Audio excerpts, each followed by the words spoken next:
بسم اللہ الرحمن الرحیم۔ السلام علیکم، آپ دیکھ رہے ہیں میرا یوٹیوب چینل کرکٹ بازی۔ آج ٹرائی نیشن سیریز کے سلسلے میں جو فائنل کھیلا جائے گا اس کا پریویو پیش کرتے ہیں۔ افغانستان اور پاکستان کے بیچ میں یہ میچ شام کو کھیلا جائے گا۔ دونوں ٹیموں کی 11 کیا ہوگی، کیا اسٹریٹجی کے ساتھ جائیں گے، اس کو ڈسکس کریں گے۔ اچھا، افغانستان کی ٹیم تو وہی 11 کھلائے گی اگر پلان اے پر جاتے ہیں، یعنی 4 اسپنر کھلائیں گے۔ غزل پر بھی ہوگا، نور بھی ہوگا، راشد بھی ہوگا اور نبی 4 اسپنر کے ساتھ جائیں گے۔ فاروقی تیز گیند باز آ جائیں گے، ان کو ریسٹ دیا گیا تھا، اور عمر زے ان کے ساتھ بالنگ کریں گے۔ کہیں گے 11 میں کوئی نیا بندہ نہیں آئے گا، اور جو ریسٹ پہ گئے تھے وہی آئیں گے سارے، اور پاکستان کے خلاف جو 11 کھلائی تھی تو اسی پہ جائیں گے۔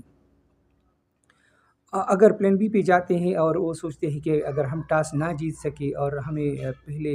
بیٹنگ نہ کرنی پڑی اور دوسری بیٹنگ کرنی پڑے گی، تو پھر وہ اپنی 11 میں ایک تیز گیند باز کو لائیں گے یا ایک آل راؤنڈر کو، گلبدین نائب کو شامل کرنا چاہیں گے، کیونکہ اگر ان کو پہلے بالنگ کرنی پڑی تو ظاہر سی بات ہے کہ وہی ٹرن تو نہیں ملنے والی، وہی اسپن تو پچ سے نہیں ملنے والا، تو پھر وہ پلان بی کی طرف جائیں گے۔ شاید وہ پلان بی کی طرف اس طرح جائے کیونکہ ان کو پتہ ہے کہ پاکستان بھی پلاننگ میں لگی ہوئی ہوگی اور 4 اسپنر کا توڑ لانے کی وہ کوشش کرے گی، تو پلان بی کی طرف جائیں گے کہ اگر ہم ٹاس نہ جیت سکے تو ہمارے پاس ایک کھلا آپشن ہو، 3 ایسے تیز گیند باز ہو کہ ہمیں کشن دے، اور پھر 3 پراپر اسپنر ہم کھلائیں گے۔ پاکستان کی ٹیم میں جو چینج ہوگا وہ تو لازمی ہے، اور جو میڈیا والے ہیں، جو یوٹیوبر ہے، چیخ چیخ کر کہہ رہے ہیں کہ حارث کی اب ٹیم میں جگہ نہیں بنتی، ان کو 16 17 18 چانسز ملے ہیں، اور 18 چانسز میں انہوں نے ایک پٹا پچ پر سینچری بنائی ہے، اور سینچری ہم اس سے ڈیمانڈ نہیں کرتے کہ سینچری بنائے یا 50 بنائے، سے جو ڈیمانڈ کی جا رہی ہے کہ کم از کم 30 پلس کی اننگز کھیلے، اور ہر اننگز نہ کھیلے، 2 یا 3 اننگز چھوڑ کر ایسی اننگز کھیلے جو امپیکٹ فل اننگز ہو۔ لیکن اس سلیکٹر نے یہ ٹیم سلیکٹ کرتے ہوئے اس میں بلنڈ مارے ہیں، اور اب یہ ہے کہ ہمیں 1 ڈاؤن پر فخر زمان کو پش کرنا پڑے گا۔ حارث کی جگہ 1 ڈاؤن پر نہیں بنتی، اور ان کو چھٹے ساتویں پر بھی ابھی کھلاتے ہیں تو وہ فائدہ مند نہیں ہے، ان کو ڈراپ کرنا پڑے گا، اور صاحبزادہ فرحان جو پارٹ ٹائم وکٹ کیپر کے فرائض انجام دے سکتے ہیں، ان کو کا اعلان بھی اسی ضمن میں کیا گیا تھا کہ یہ پارٹ ٹائم وکٹ کیپر ہوں گے، تو ظاہر سی بات ہے اگر حارث کو کھلاتے ہیں اور کنٹینیو کرتے ہیں تو ٹیم کا کمبینیشن مزید بگڑ جائے گا، کیونکہ ہمیں مڈل آرڈر میں ایسا بیٹسمین چاہیے جو اسپن کو اچھا کھیل سکے، اس پر رنز بھی کر سکے، تو یہ ایک چینج ہے۔ لیکن اب یہ اگر ہم دیکھتے ہیں کہ حارث کو ڈراپ کرتے ہیں تو کس کو لاتے ہیں؟ آیا ان کا ارادہ ہے کہ حسین طلعت کو لائے جو کہ ایک تیز گیند بازی بھی کرتے ہیں؟ تیز گیند بازی میں ہمیں اگر مار پڑے یا ہمارے تیز گیند باز وکٹ نہ نکال سکے تو یہ ہمارے لیے 2-3 اوور ڈال سکیں، لیکن اگر سوچیے کہ ہمیں اسپن سے فائدہ اٹھانا ہے تو پھر خوش دل آئے گا، وہ اسپن بھی کر سکتا ہے اور مڈل آرڈر میں لفٹی بھی ہے۔ خوش قسمتی کی بات ہے اگر یہ ان زاویوں پر